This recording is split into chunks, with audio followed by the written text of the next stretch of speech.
자, 오늘 나오는 접선의 방정식은 새로운 내용이 단 1도 없어요. 그래서 우리 복습이야, 복습. 접선의 방정식. 야, 유형 총 몇 개 나왔었지, 우리? 접선의 방정식 2에서? 뭐뭐뭐? 접점을 할 때 두 번째. 기울기. 세 번째. 곡선 밖에점. 이거 지금 내가 한 목소리로 들렸지만 다 같이 얘기한 거지, 그치? 동시에 말해서 한 목소리로 들린 거지? 자, 첫 번째. 접점을 할 때 어떻게 구하죠, 그러면? 접점을 뭐 A, FA라고 합시다. 얘는 상수 나왔어. 그럼 어떻게 해? 우리는? 그 다음 뭐 해야 돼? 얘 이용해서 기울기 구해야 되지, 그치? 기울기 얼마? F' A겠지. 맞아? 야, 근데 우리 요번에 배운 것들을 한번 생각해봐. 저 F'A를 구하기 위해서 여러 가지 모양들이 나올 거야, 그치? 우리가 그냥 알고 있는 fx 양함수 형태. 양함수의 반대 뭐? 음함수. 그럼 거기서 뭘 구해야 돼? dy dx. 누가 아래서 붙어 있나? 자, 그렇게 해서 뭘 대입해? x에다가 a를 대입해야 돼. 자, 근데 생각해. 음함수는 뭐야? y도 나오기로 해. dy dx 식이. 그래서 y에는 뭐 대입해야 돼? fa가 대입하면 돼. 그때 y. x가 a일 때 그때 y부터 대입하면 돼요. 이해가 무슨 말인가? 이런 것도 나오고 또 뭐도 나와? 역함수도 나오겠지. 만약에 역함수의 접선을 구하라고 해서 뭐 해야 돼? 역수의 그 다음 뭐 해야 돼? xy 바꿔서 대입해야 되지. 그게 가장 어렵다고 했잖아. 가장 헷갈린다고. 뭐지? 괜찮아? 예를 들어서 이런 거죠. 쉽게 생각해. y는 fx가 있었어. 이 위에 점 a, b라는 점이 있대. 근데 요놈의 역함수 f 인버스의 미분값 구하래. b 대입한 거. 그럼 얘가 뭐라고? f 프라임에 뭐 대입한 거? a 대입한 거에 역수.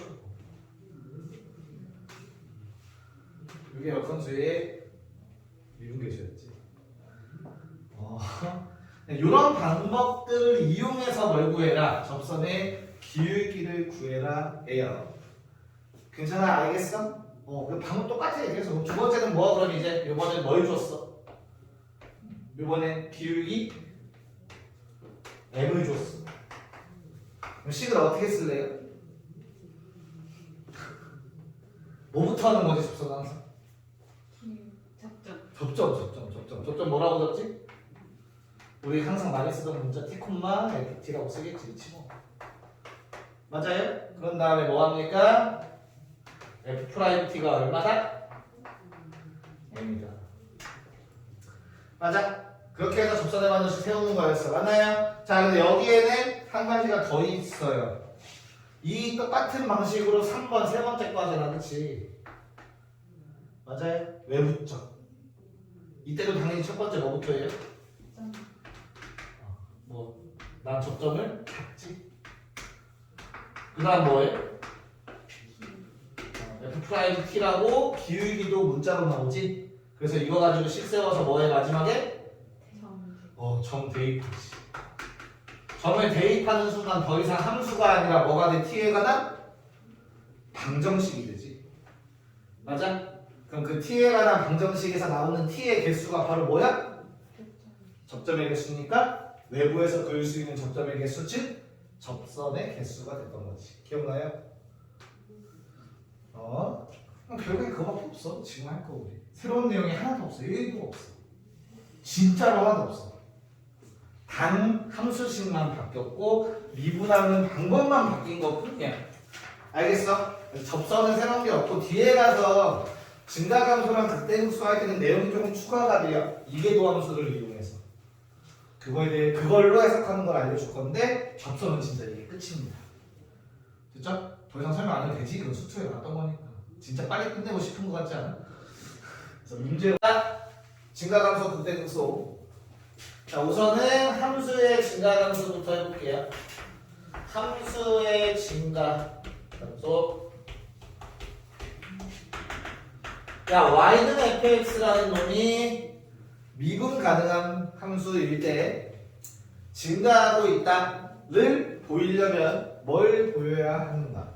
F 프라임 X가 음. 0보다 크다, 크거나 같다야. 크거나 크거나 같다? 증가요? f가 증가하는 걸 증명해야 돼. 얘는 증가함수라는 걸 보여야 돼. 0 그러면 0보다 커야 돼, 크거나 같아야 돼. 커야 돼. 커야 되죠. 맞아? 자, fx가 미분 가능할 때 그쵸? 어떻게 된다고? fx가 0보다 커 어느 구간에서 그러면 우리는 이 fx가 뭐하고 있다라고 얘기할 수 있어? 증가하고 있다라고 얘기할 수 있어. 반대표 화살표는 돼 안 돼? F 프라임 X F 프라임 x가 안 보여? 좀 크게 써줄게. F 프라임 x가 0보다 크다라고 한다면 f는 증가한다라고 얘기할 수 있어. 반대 화살표 돼 안 돼? 돼요. 안 낚이네. 안 돼도 당연히 돼요. 자, 그럼 요번에 f 프라임 x가 어느 구간에서 0보다 크거나 같대. 그럼 이때는 f가 증가한다고 그 구간에서 증가하고 있다라고 얘기할 수 있어 없어? 이쪽 방향? 안 돼요. 하지만 반대 방향? 됩니다. 우리가 수투에서 fx가 증가해 줄 거라면 f 프라임 x는 0보다 크거나 같다고 풀었었다. 근데 안 된다며. f 프라임이 0보다 크거나 같다라고 해서 f가 증가가 아니라며. 근데 우리는 그렇게 풀었었어. 언제 수투에서. 왜? 다항함수는 저게 안 되는 경우가 뭐였었죠? 상수함수 같은 놈. 요 놈은 어때? 항상 f 프라임이 얼마야? 는영이야. 그래서 오른쪽 화살표가 안 되는 거야. 이해가? 근데 다항함수라고 한다면 1차 함수 이상을 말하면 이런 경우 절대 나올 수가 없지. 그래서 우리는 등호를 붙여서 풀었었어. 수와 투에서. 근데 아무 그런 얘기가 없으면 틀린 명제가 되는 거야. 오른쪽 방향. 알겠습니까? 그런 이유가 뭐 때문이지? 증가함수의 정의가 뭐야 그러면? 야, 감소는 얘기 안 할 거야. 부등호랑 반대라서. 알겠지? 증가함수의 정의가 뭐야? 증가하고 있다. 어느 구간에서 증가 죽는다. 미분 가능이라는 보장은 절대 없어. 증가 안에 어느 구간 내에서 임의의 두 원소를 잡았어. x값 x2가 더 큰 값이라고 하자. 그랬을 때 fx1보다 fx2가 더 크면 우리는 증가 상태라고 얘기를 하죠. 이게 증가의 정의지. 정확하게 미분이나 심지어 연속도 안 들어가 있죠. 그치? 어느 구간 내에 임의의 두 원소예요. 그래서 어떻게 잡든 큰 놈 넣으면 더 큰 값이 나온다가 증가의 뭐다? 정의죠. 됐어? 우리가 알고 있는 저 프라임 증가면 뭐해? 미분에서 0보다 커요. 이거는 미분 가능할 때밖에 못 써. 정확하게는. 그치? 괜찮냐? 됐냐? 자, 그럼 다시 돌아와서 이제 그때부터 써보면 되죠. 왔다 갔다 하자. 왔다 갔다.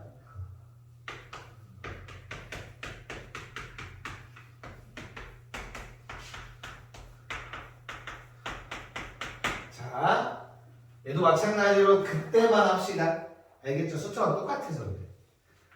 해도 돼? 자, 극대라는 놈은 정의가 뭐야? 주변보다 오! 큰 거. 다시 정확하게 주변보다 가장 그치 주변 뭐 혹은 그 근방이라는 단어를 써요. 그 근처에서 가장 큰 값을 우리는 극대값이라고 얘기를 해요. 어떻게 쓰지?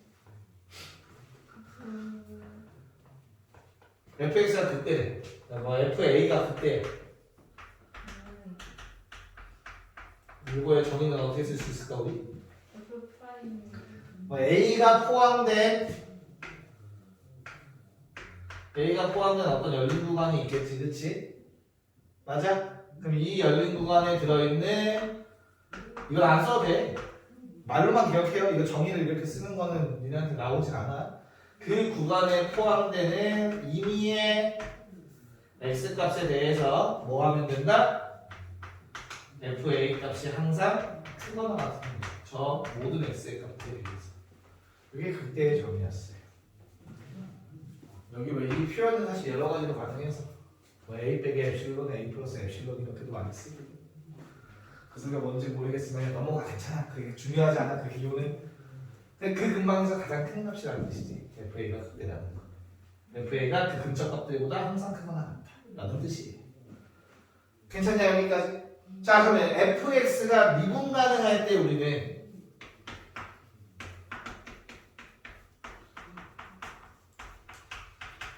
어때? 그때 극소 판정 어떻게 하죠? F 프라임 X예요. 가장 첫 번째 하는 거 뭐? f 프라임 x가 얼마? 0인 점들을 찾아. 그럼 얘가 무조건 극대 또는 극소야? 아니죠. 여기서 찾은 놈들은 뭐야? 후보들이지, 후보들. 될 수도 있고 안 될 수도 있어. 그래서 그것들을 가리는 게 뭡니까? 뭐가? f 프라임의 자신 있게 말해. 왜? 소심하게 말해. 몰라요. f 프라임의 부. 자, 0되는 점의 지점, 0되는 지점을 기준으로 뿔에서 마로 바뀌면 어떻게 되지? 뭐가 생기는 거야? 극대가 생기는 거지. 왜? f 프라임이 뿔에서 마로 간다는 건 f가 뭐가 되는 거야? f의 입장에서는 증가하다, 감소하는 거야. 그렇기 때문에. 마찬가지로 마에서 뿔로 가면 뭐가 되는 거야? 극소가 되는 거지. f 프라임이 마에서 뿔로 가면 뭐라고? 극소가 되는 거야. 자, 여기에는 약간 함정이 있어. 예를 들어서 우리가 이런 거야. 내가 미적분을 풀다 보면은 뿔만을 따지기 조금 어려운 경우들이 나올 수 있어요. 그러면 우리가 수투할 때도 어떻게 풀었냐면 만약에 내가 f 프라임 3이 0이야. 오케이? 그럼 이 앞뒤로 부호가 얼마인지가 궁금하지? 적당히 2 넣어보고 4 넣어볼까? 이렇게 하면 안 돼. 2.5에서 무슨 일이 생길 줄 알고 3.5에서 부호가 어떻게 될 줄 알고 이해가 무슨 말인가? 그러면 이게 따지기가 애매한 경우가 분명히 나올 수 있어. 그래서 좀 더 정확하게 따질 수 있는 게 있다. 뭐죠? 아까 말한 거. 뭐 나온다고 했어? 그때 우수 판정에서 중요한 거. 이계도 함수를 이용하여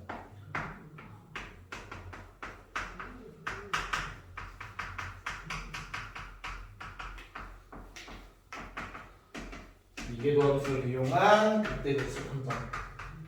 요거만 추가되는 거야. 우리가 알고 있는 저 앞에 수투 내용에서 요거만 추가가 되는 거야. 물론 이제 함수가 복잡해지고 이런 건 당연한 거고. 됐나?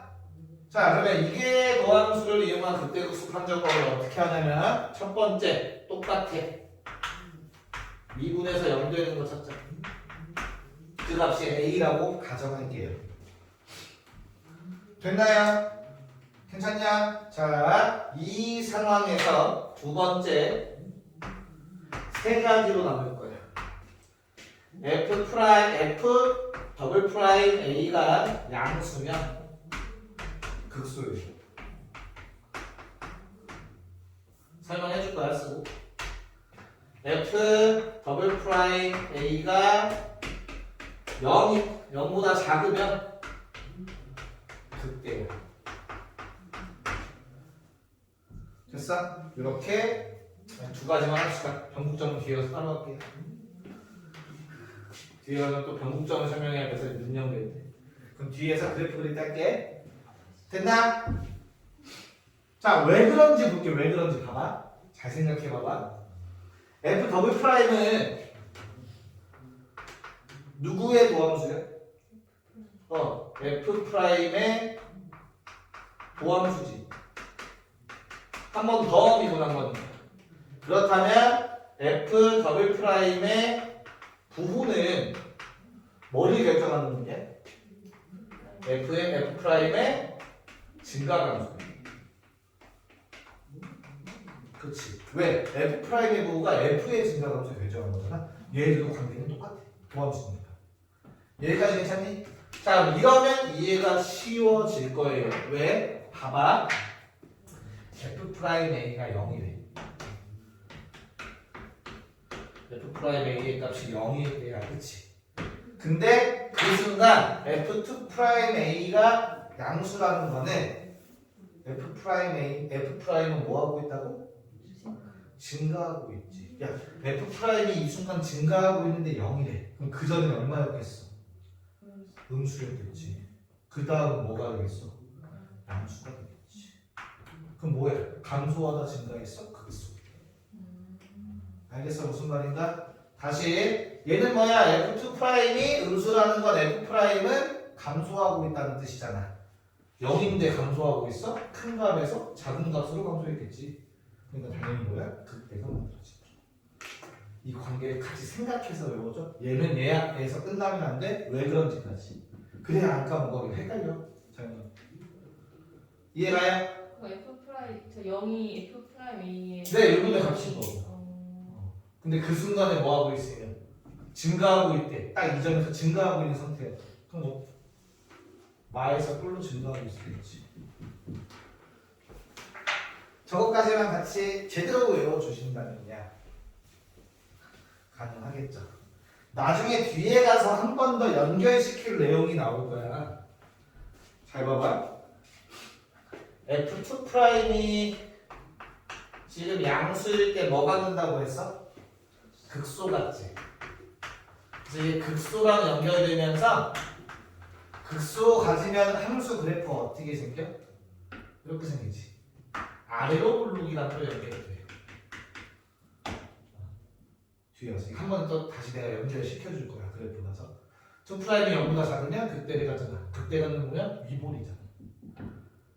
가장 대표적인 예시가 누구야? F2 프라임 두 번 미분해서 0보다 큰 거 x제곱.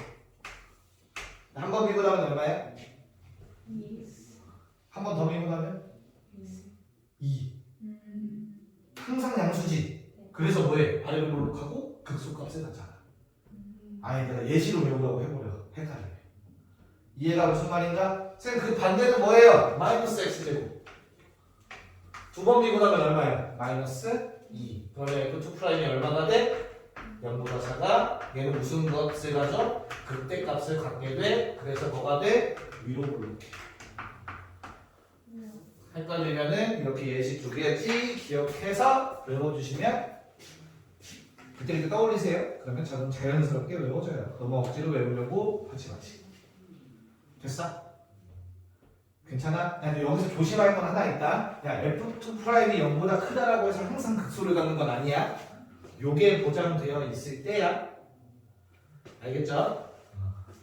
뒤에서 다시 자세하게 설명해 줄게. 저거 문제로 넘어갑시다. 봅시다. 첫 번째 아래로 블록. 오목과 블록에서 아래로 블록은 어떻게 되는 건지 한번 써보려 해요. 아래로 블록의 정의. 자, 아래로 블록은 다른 말로 표현하면 뭐라 말하죠? 저번에 잠깐 얘기해주지 않았냐? 할게요. 자, 위로 오목이라는 표현을 쓰기도 해요. 오목과 블록은 반대니까 이렇게 표현하기도 합니다. 됐나요? 자, 그럼 그림을 그리면 뭐 가장 쉬운 그림 어떤 그림? 2차 함수 생각합시다. x제곱. 이렇게 생겨 있는 걸 우리는 아래로 블록이라고 얘기를 하는 거고, 좀 더 명확하게 얘기를 하자면 점 P가 있고 점 Q가 있을 때, 자, 됐어? 됐어요? 자, 어떤 구간에서 어떤 구간 내에 임의의 PQ에 대하여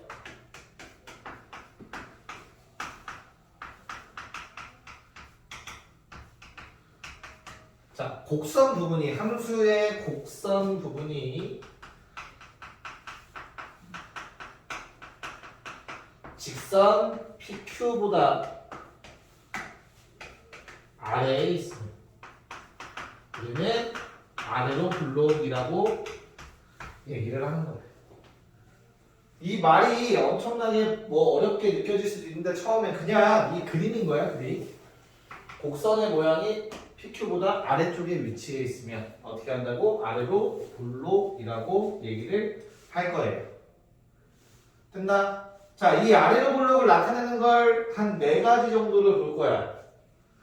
하나만 있지는 않아. 그리고 니네가 그동안에 문제를 보면서 봤던 식들도 있어. 모의고사 기출에서. 자, 첫 번째는 지금 접선의 기울기가 어때? 오른쪽으로 가면 갈수록 접선의 기울기가 작아지고 있어? 커지고 있어? 커지고 있지. 그래서 뭐야? F'이 증가하고 있네. 접선의 기울기. 그래서 F2'이 양수다. 앞에서 말했던 거죠. 왜라고? 이게 이유가 뭐라고? F'이 증가하고 있었어. 지금 니네한테 부탁하는 건 뭐냐면 F2'이 0보다 크면 아래로 블록이야 만 외우지 말라고. 그 중간에 이유를 같이 기억하라고. 그래야 계속 유지가 된다. 알겠나? 괜찮아? 자, 두 번째. 요 그림을 살펴볼게. 야, 요점이 요점보다 위에 있어요. 저 초록색 점을 나타내는 식. 이거는 고1 모의고사에도 자주 나오는 표현이에요. 해도 돼? 자, 위에 있는 걸 어떻게 표현할 거냐면 2분의 FA 플러스 FB. 중점이지, 중점. 중점의 Y좌표. 괜찮아? 얘가 어때? 커. 누구보다?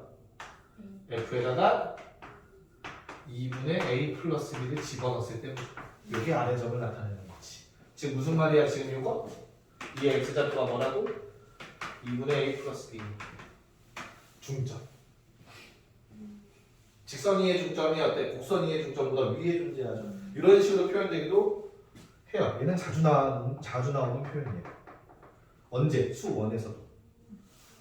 뭐 지수함수 어때? 아래로 블록이잖아. 맞아? 그럼 이 식을 만족하지. 로그함수 위로 블록이잖아. 반대 부정어를 만족해. 그래서 수원에서도 나올 수 있는 표현이고. 괜찮아? 벌써 힘들면 안 되는데 2개 정도 더 봐야 돼 우리 지금. 자, 그 다음에 그림을 좀 바꿀 거야. 일부러 왼쪽 띄워놓은 거다. 괜찮겠어요? 그냥 일부러 여기 왼쪽 비워놓은 거거든. 열 맞춰서 이렇게. 그래서 그림 또 그릴 거야. 왜 비구나. 아, 그래? 자, 아래로 블록인 그래프 하나 더 볼게요. 이렇게 생겼어요, 이번에. 자, 아래로 블록인 그래프지 지금 현재 얘를 y는 fx라고 생각을 할게요. 이번 지금 쓸 거는. 됐냐? 자, 이미 한 점 잡았어. 아래로 블록인 구간에서 이때의 접선을 한번 생각해 봅시다. 그럼 어떤 관계식이 만들어지냐면 fx가 곡선이야. y는 fx. 뭐보다? 접선보다 어디 있어? 위에 존재하지. 그걸 표현할 수 있죠. 크거나 같아야 뭐보다? 접선의 방정식보다. 이렇게 표현할 수 있어. 곡선이 접선의 방정식보다 항상 위에 그려지는 거니까. 크거나 같다라고도 식으로 나올 수 있다고. 그림을 안 주어진다. 문제에서는 식으로 나오지. 됐나요? 괜찮아? 나 하나씩 다 썼어. 네, 그 아래다 써도 돼. 괜찮아. 자, 마지막으로 하나가 더 있어, 그림이. 자, 이 A를 살짝만 올릴게. 자, 마지막 그림은 아래로 블록 또 그릴게요. 흰색으로 합시다. 자, 아래로 블록인 이런 함수가 있었다고 할게요. 됐어? 그때 뭐 요놈의 좌표, x 좌표 a라고 잡고 x축 이렇게 있고 얘의 좌표 b라고 합시다. 됐나요? 자, 10부터 쓸게요. 10부터. 니네가 뭔 말인지 한번 이해해봐. 해도 돼? 2분의 b 빼기 a fa 플러스 fb 크다 인테그랄 a에서 b까지 fx dx 이렇게도 표현이 나올 수 있어. 저 좌변 노란색의 좌변이 의미하는 게 뭐지? 사다리 꼴러의 비.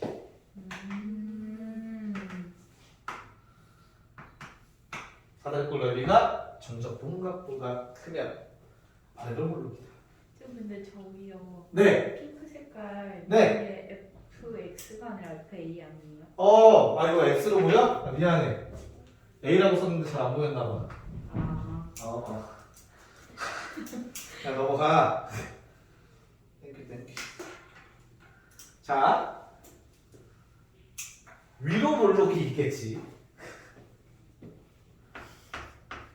니네 이거 색펜으로 썼어, 안 썼어?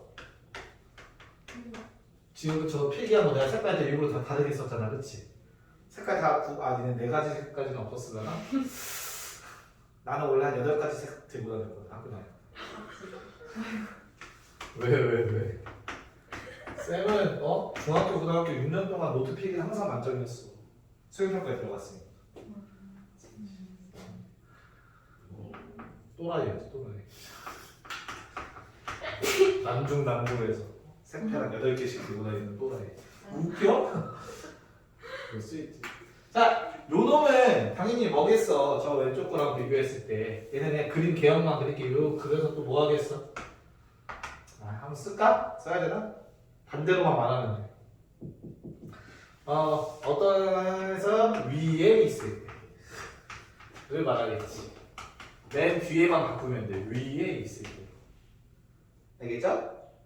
그런 다음에 주황색으로 표현하면 당연히 뭐가 되겠어? F2'이 0보다 작을 때를 의미하겠지. 당연히 초록색 쓰면 당연히 뭐가 되겠어? 저 왼쪽 거 그냥 똑같이 색깔 맞춰서 갈 거는데 니네는 해야 되지 않을까? 어떡하지? 니네 나중에 보면 이해할 수 있겠지. 니네 필기? 자, 그래서 이번에는 당연히 어떻게 돼야 y값의 중점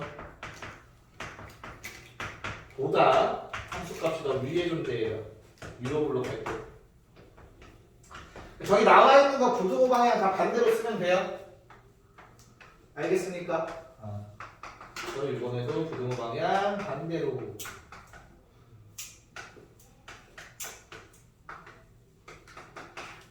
마지막 것도 같은 원리로 부등호 방향 반대로 써주면 그게 바로 위로 블록의 표현이 됩니다.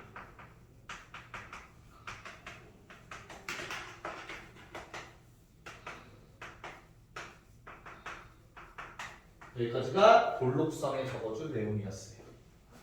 정리하고 오른쪽 변곡점 설명할게요.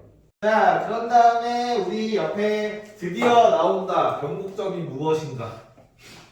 그쵸? 맨날 말만 변곡점 했었죠, 그렇지? 근데 그때 내가 뭐라고 설명했지 변곡점을? 미분했을 두 번 미분했을 때 0. 그거 말고. 변곡점이요? 대칭. 아니 변곡점의 이름을 해석해줬잖아. 세 글자 줄임말 변곡점. 무슨 점이야? 점은 점인데 곡선. 변한데 뭐가? 곡선의 부. 모양이. 얘기를 안 했다고? 네.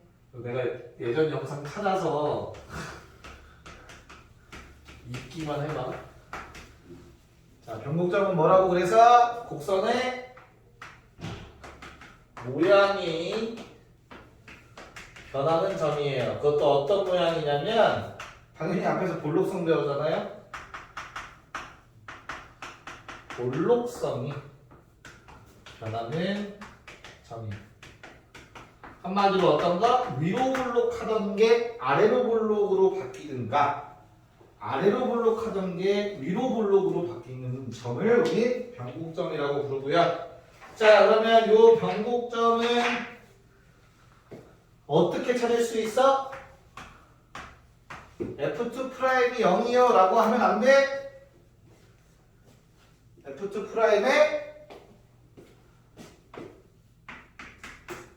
부호가 바뀌는 점이야.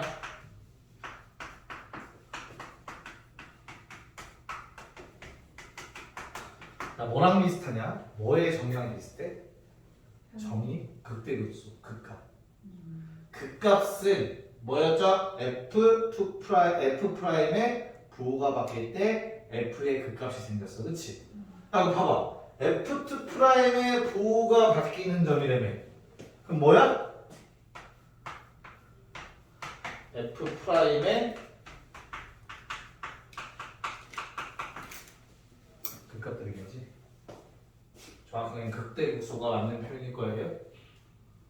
근데 저것도 색깔이 많았어요. 아니요, 잡힘 들어 쓴 거예요. 쓰고 있어요. 아니 괜찮아요. 뭐랑 평행 이론이야 지금 계속? 극대극소랑 평행이야. 아니야? 한마디로 변곡점은 뭐라고 볼 수 있어? F 프라임의 극값. F 프라임의 극값이라고 생각하면 돼. 그럼 그놈을 미분한 거에 부호가 바뀌어 있다. 알겠습니까? F 프라임의 그래프가 주어져 있어. 근데 뭐가 생겨? 극값이 생겼네? 그럼 뭐라고? 그게 변곡점이 예. 누구의 입장에서? F의 입장에서. 됐습니까? 자, 그러면 F라는 함수가 2번 이상 미분 가능한 함수일 때 변곡점을 판정하는 법을 봅시다. 다시 뭐라고 했어? F라는 놈이 2번 이상 미분 가능할 때 이계도 함수가 존재한다는 표현을 말로 나올 거야. F2 프라임이 존재할 때 됐어? 변곡점임을 확인할 거야. 근데 나는 뭐라고 했지? 극값이랑 평행이론이라며 계속 같이 간다며. 맞아? 극대극소 판정법 뭐였어? 가 0인 점을 찾아. 그게 뭐였어? 후보들이었어. 극값들의 후보. 맞지? 그래서 어떻게 한다고? 그리고 나서 앞뒤의 부호를 따져라. 그 값을 기준으로. 그게 F의 극대극소 찾는 방법이었지. 내가 방금 전에 뭐라고 했어? 변곡점은 누구의 극값이라고? F 프라임의 극값. 그럼 당연히 뭐 하겠어? 첫 번째? 이걸 미분하면 2 프라임. 0 되는 점들을 찾는 거야. 이런 X 값들. 이게 뭐라고? 변곡점들의 후보가 되는 거지. 아직까지는 아니야. 알겠어요? 같은 원리야. 두 번째 뭐 한다고? 부호를 확인해. 극대극소 하는 거랑 똑같이 하면 돼. 괜찮아? 받아들일 수 있겠어? 그래서 요것들을 항상 체크하면서 우리는 그래프를 그려야 돼요.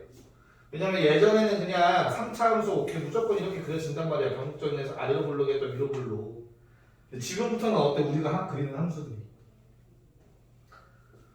사인에서 삼각함수, 지수함수, 로그함수 이런 것들 막 섞여 나올 거 아니야. 그럼 위로 볼록한지 아래로 볼록한지 우리가 장담을 못한다. 3차 함수처럼. 그렇기 때문에 볼록성을 따져가면서 그래프를 그릴 수 있어야 돼. 알겠어? 벌써부터 힘들어지지? 자, 그리고 변곡점이 갖는 성질 하나만 더 체크하고 갈게요. 성질, 접선과의 성질. 얘는 수투에서 조금 도움이 되는 내용이라서 수투에서 조금 도움이 돼요.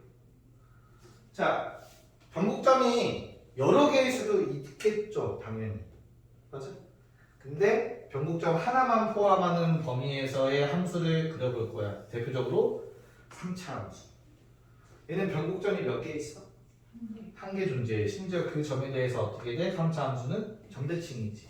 자, 그럼 얘가 지금 변곡점인 이유는 뭐야? 위로 볼록 하다가 갑자기 뭘로 바뀌었어? 아래로 블록으로 바뀌었다는 뜻이야. 됐나? 우리 그때 변곡점에서의 접선은 어떻게 생겼다고 했었지? 뚫고 지나간다고 했었어. 맞아? 뚫고 지나가는 거 하나. 그치? 그런 다음에 얘, 요 놈의 특징이 하나 더 있어. 뭐? 얘는 접선의 기울기 중 뭐야? 가장 작아. 이것도 더 작아질 수는 없어. 쌤 뭔가 어려워요. 아니야, 어렵게 생각 안 해도 돼. 왜? 3차 함수 미분하면 몇 차 함수야?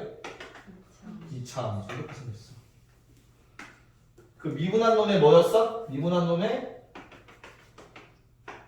그 값이 변곡점이 되래.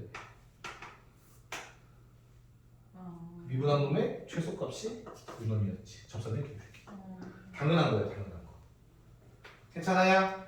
자, 그럼 당연히 반대로 그려지면 어떻게 되겠어? 반대로 그려지면 변곡점에서의 접선이 최대값이 되겠죠. 맞아. 요 내용들을 바탕으로 아마 얘는 많이 나오진 않을 거야. 접선할 때는 나올 거고 3차에서 이거 같이 이용해서 그래프를 그릴 거야. 그래서 그 아래 함수에 그래프라고 적혀 있다. 그래프 그리는 순서 알려드릴 거예요. 나한테 함수식이 주어져 있어? 그래프는 어떻게 그려야 되나? 첫 번째, 뭘 가장 먼저 해야 되겠어, 얘들아? 미분. 그치, 정의역과 치역을 확인해야겠죠. 아까 말했잖아. 우리가 다항함수를 다룰 때는 사실 실수 전체가 정의역이 될 수 있기 때문에 그냥 그려도 됐다고. 근데 유리함수, 무리함수 뭐 이상한 거 그릴 때는 어때? 정의역이 한정되고 그 값에 따라서 치역도 결정된단 말이야. 그래서 꼭 결정, 체크, 확인하셔야 돼요. 됐어? 두 번째, 큰일 날 뻔했다. 바보가 될 뻔했어. 순간 바보가 될 뻔했어. 자, 방금 말한 함수들 중에서 또 이상한 걸 갖고 있는 애들이 있어. 유리함수랑 삼각함수 중에서. 뭐? 또 지수함수도 마찬가지. 내가 말한 얘네들의 공통점? 점근선. 점근선 체크해. 이것도 매우 중요해. 교점을 찾을 때 중요해. 예를 들어서 증가하다가 감소하는 그래프래. 증가하다가 감소하는 그래프. 오케이? 우리는 그냥 요즘 이런 그림을 생각한단 말이야. 나 어떤 특정 상수 함수랑 교점의 개수 구하. 그럼 몇 개라고 보여? 2개라고 생각하지. 근데 얘가 만약에 x가 무한대로 갈 때 점근선이 딱 요 값이었어. 그럼 어떻게 그려져? 함수가? 마지막에 다시 꺾어? 이렇게. 그럼 교점이 생기는 거야, 안 생기는 거야? 안 생겨. 이런 걸 체크해야 돼. 알겠습니까? 자, 그 다음 세 번째는 우리가 알고 있는 거. 안 틀렸어. 자, 뭐 준비 끝났어요? 미분해봐야죠. 됐어? 그래서 부호 체크까지. 미분 가능 함수에 대해서 말하고 있어요. 당연하게도. 네 번째, 우리가 새로 배운 거 부호 체크. 됐나? 이 모든 걸 가지고 우리는 마무리 증감표 그리시고요. 그걸 이용해서 그래프 그리시면 돼요. 요 4개를 다 녹여서 증감표를 그리셔야 돼요. 자, 그래서 증감표를 어떻게 체크를 하냐면, 어떻게 그리냐면 똑같아요. 원래는 뭐? 맨 처음에 x 쓰죠. 첫 줄에. 그런 다음 뭐 써요? f 프라임 쓰지. 그 다음 순서가 뭐였어? 오케이. 2 프라임까지 하셔야 돼. 그래서 변곡점 체크하고 따로따로 해야 돼. 그리고 마지막에 뭐 해? f의 개형을 그리지. 뭐 극값이면 극값 써야 되고요. 맞아. 변곡점이면 변곡점의 x좌표 정도를 체크해서 값 써도 괜찮고. 됐냐? 그래서 원래는 우리가 어떻게 했냐면 봐봐. f 프라임이 플러스야. 그럼 우리가 수투에서 했을 때는 그냥 뭐 했어? 오케이 증가. 이게 증가표였다. 근데 플러스인데 플러스. 증가 아래로 골로 이렇게 그릴 거야. 갑자기 이상해지지? 증가인데 위로 골로 이렇게 증가. 이해가? 감소인데 플러스야. 감소인데 아래로 골로 이렇게 감소. 이런 걸 그리는 거야. 이걸 이용해서 그래프 그려야 돼. 갑자기 숙연해지죠 분위기가? 그래서 이거 가지고 문제 좀 풀어볼게요. 그래서 볼록성이랑 반복점 이용한 문제 872번부터 볼게요. 자, 그 함수가 어느 범위에서 0부터 2 사이, 2파이 사이에서 뭐 찾으래? 어떤 구간 찾으래? 아래로 볼록인 거 찾으래. 얘들아, 아래로 볼록이면은 F2'이 어떻다고? 양수라고. X제곱 생각하라고 했어. X제곱의 개수가 양수였지? 두 번 미분하면 양수가 돼요. 괜찮아? 자, 그러면 뭐만 하면 돼요? 미분해서 0보다 크다. 그럼 미분하면 최대 최소부터 볼게요. 우리 무슨 정리가 있었다고 수투에서? 무슨 정리? 자, 수투에서 외운 정리 다 얘기해봐. 시작. 평균값 정리. 최대 최소 정리. 롤의 정리. 하나 더 있잖아. IVT. 무슨 값 정리? 사이값 정리까지 있죠. 사이값 정리 중요한데 왜 제일 중요한 걸 까먹고 있어? 씨. 반전식이 근처인데 최고의 역할하는 놈인데 지금 하는 건 최대 최소니까 최대 최소 정리가 필요해요. 그쵸? 나한테 얘기해 줄 사람 앞에 보고 아래 보지 말고 나한테 얘기해 줄 사람 최대 최소 정리. 뭐가 보장되어 있어야 돼? 연속이 보장되어 있어야 되고요. 연속은 우리 닫힌 구간에서 연속이 뭔지 정의했었어요. 수학 2에서. 그래서 fx가 뭐한다? 닫힌 구간에서 연속일 때 항상 뭐가 존재한다? 최대 최소. 최대값과 최소값이 존재한다 였었어요. 열린 구간에서 연속일 때는 저게 성립 안 해서 저 말이 항상 성립하진 않아. 왜? 그 끝값들이 최대가 최소가 될 수 있잖아. 맞죠? 자, 그래서 우리가 최대값 최소값을 구하라고 한다면 거기 내가 준 필기에는 적혀 있겠지만 그래프 그렸을 때 후보들이 있어요. 뭡니까? 방금 말한 게 힌트잖아. 뭐? 양 끝값이 뭐가 될 수 있다. 최대값 또는 최소가 될 수 있어. 그래프를 어디서 끊냐에 따라서. 맞죠? and 뭐다? 극대나 극소도 될 수 있지. 야, 그럼 한 질문해보자. 최대 극대는 최대값만 될 수 있나? 아니요. 왜지? 그럼 다시 극대는 극소보다 큰가? 아니요. 왜? 아니지 않아. 부호가 바뀔 때문에. 아니 극대값이 극소값보다 큰가? 아니요. 생각해봐. 극대라는 건 이렇게 생겼고 극소라는 건 이렇게 생겼어. 극대가 항상 극소보다 커 안 커? 안 커요. 안 크지. 어떻게 그릴 수 있어요? 진짜 뭐 많이 그려보면 돼. 극대값보다 극소값이 커요? 극대가 극소보다 크다는 건 말도 안 되겠지? 물론 이제 이런 게 나올 확률은 좀 적긴 하지. 이렇게 생긴 놈이 그래도 틀린 명제라는 거. 그래서 최대 최소 따질 때는 그냥 편하게 다 따져봐. 괜찮아. 몇 개나 된다고. 어휴 같은데. 아니었어. 자, 그래서 최대 최소는 크게 어려운 거 없고요. 거기 방정식에서의 활용이랑 부등식에서의 활용 적혀 있는 거 있지. 맞아? 이거 설명해야 될까? 방정식에서의 활용이랑 부등식에서의 활용 이거 설명을 해야 될까? 한번 읽어봤을 때 그러니까 미적분이라서 새로운 내용이 있는 건 아니야. 수투 내용이랑 똑같아. 왜냐면 내가 수능 수학에서도 이걸 한 지 얼마 안 된 것 같아가지고 같은 내용이거든. 베이스가 바뀌진 않아요. 함수만 바뀌는 것 뿐이야. 얘기 안 해도 돼? 유빈아 괜찮아? 진짜 믿어도 돼? 네. 나중에. 오케이. 문제에서 계속 얘기를 할게요. 그러면 속도가 있는데 그건 조금 이따가. 속도 하기 전에 최대최소랑 방부수식 문제부터 보시고요. 그래서 893번, 896번이 이제 뭐가 되어 있어? 한 문제씩밖에 없잖아. 뭐예요? 시작합시다. 자, 수투에서의 속도랑 미적분에서 속도는 아이디어는 완전히 똑같아요. 수투에서 거기 필기는 내가 따로 주긴 했지만 비교하면서 한번 가볼게. 자, 수학 2에서의 내용과 미적분에 대해서의 내용을 비교 한번 해봅시다. 자, 수학 2에서는 어디에서의 운동만 다뤘습니까? 수직선. 1차원인 거지? 앞뒤밖에 없잖아. 그래서 수직선 운동. 그러니까 당연히 미적분은 평면 운동으로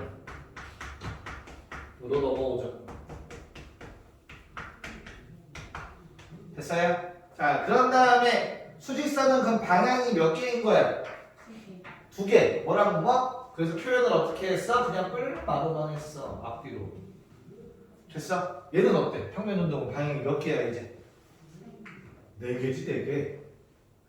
사실은 축은 두 개야. 대신 위아래 우좌우라는 게 존재해. 상하좌우.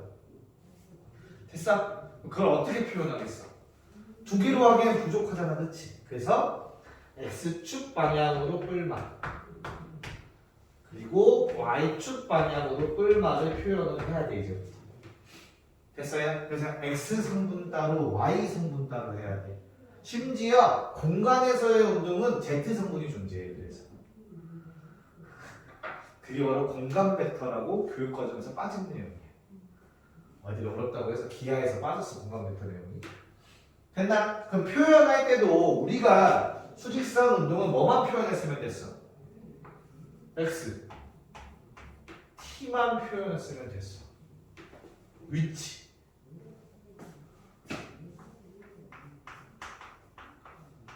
X축 성분만 따지면 됐다는 뜻이야. 쉽게 말해서. 됐냐? 근데 이제부터는 어떻게 해야 돼?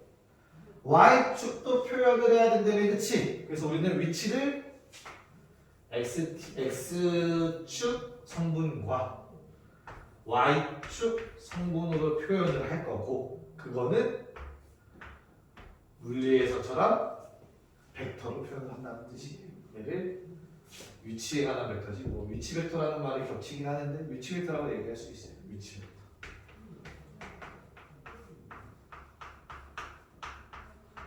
위치겠지. 벡터야, 벡터. 그 표현은 우리 놓고 이렇게 할 거야, 수학에서. 화살표. 안 써, 저 기호는. 근데 미적분에서는 안 써. 기하에서 써, 이거. 됐나요? 자, 그런 다음에 유빈아 괜찮아? 괜찮은 거지? 오케이, 믿어. 속도는 어때? 속도는 뭐였었어? 수투에서? 그래, VT였어, VT. VT라는 건 뭔데? 그래, X를 미분한 거 뭘로? T로. 뭐 X 프라임 T라고 쓰기도 하고, 그치? 요 놈에서의 속도는 뭘까? T로 미분하는 거야. 근데 둘 다 미분해야 돼. 속도도 X축 방향의 속도와 Y축 방향의 속도를 신경 써야 돼. 벡터되네. 물리에서 벡터라는 거는 뭐였었어?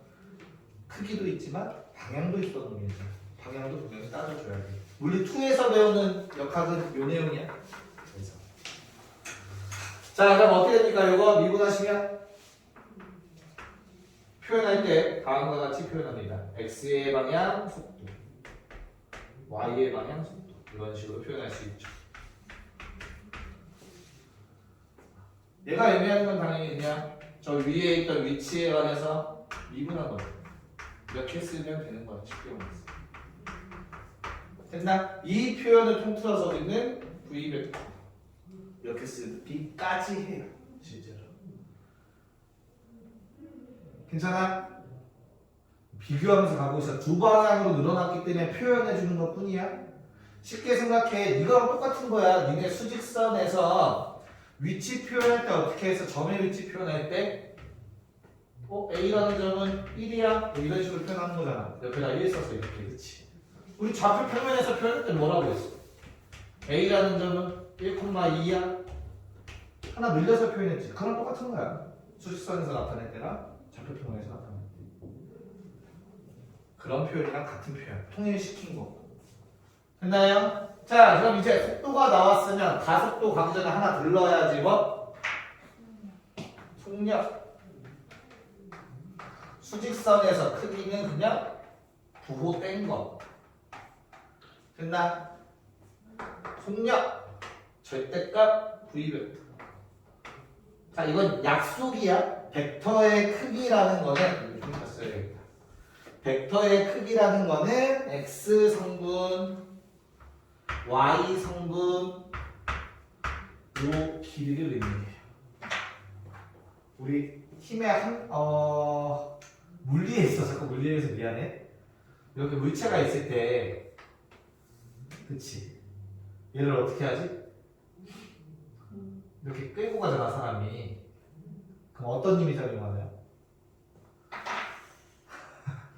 끌고 가는 힘이 존재하고 실제 운동 힘이 존재하고, 그치? 그런 다음에 뭐가 존재해? 얘를 위로 들려고 하는 힘이 존재하지. 사실 이 힘이 어때? 얘 중력보다 작아서 안 들리는 것 뿐인 거잖아. 땅에 끌고 갔을 때. 맞아? 실제로 어때? 이 내가 끄는 힘이 얘를 운동시키는 힘과 상쇄되는 힘으로 나눠지잖아. 말이 좀 어렵냐? 결론은 잘 생각해봐봐. X축 방향 성분이 요만큼이고 Y축 방향 성분이 요만큼이라는 거는 운동은 대각선으로 하는 거야. 그쵸? 나는 대각선의 빠르기를 구하면 되는 거잖아. 그치? 그래서 뭐 한다고? 이 화살표의 길이를 구하라고 해요. 됐어? 피타고라스. 괜찮아? 그래서 어떻게 구한다고? 피타고라스. VXT의 즉 더하기 VYT의 제곱이다. 이게 속도의 크기, 속력을 의미해요. 됐나요? 그럼 당연히 이 원리만 받아들이실 수 있으면 가속도도 동일합니다. 네? 가속도 어떻게 돼요? 그래서 가속도 두 번 미분이었지, AT는. 그치, 뭐 V를 한 번 미분하는 거고 사실 X를 두 번 미분하는 거고. 맞죠? 얘도 마찬가지로 가속도는 어떻게 쓰겠어? 뭐 V를 한 번 미분하는 거고요. 그치? 그럼 뭐 하면 돼? X를 한 번 미분하는 거. 두 번 미분하지. 위치 두 번 미분. 아이디어는 똑같아. 뭐만 다른 거야? 그럼 결론은 따로 쓴다는 거 첫 번째, 두 번째 크기를 비교해야 되는 피타고라스. 그거밖에 차이가 없어요. 알겠냐? 네, 이거 가지고 그냥 문제 바로 넘어갈게요. 표시해 놓을 거 있으면 표시해 놓으시고요. 아마 그닥 없을 거예요. 문제 갑시다.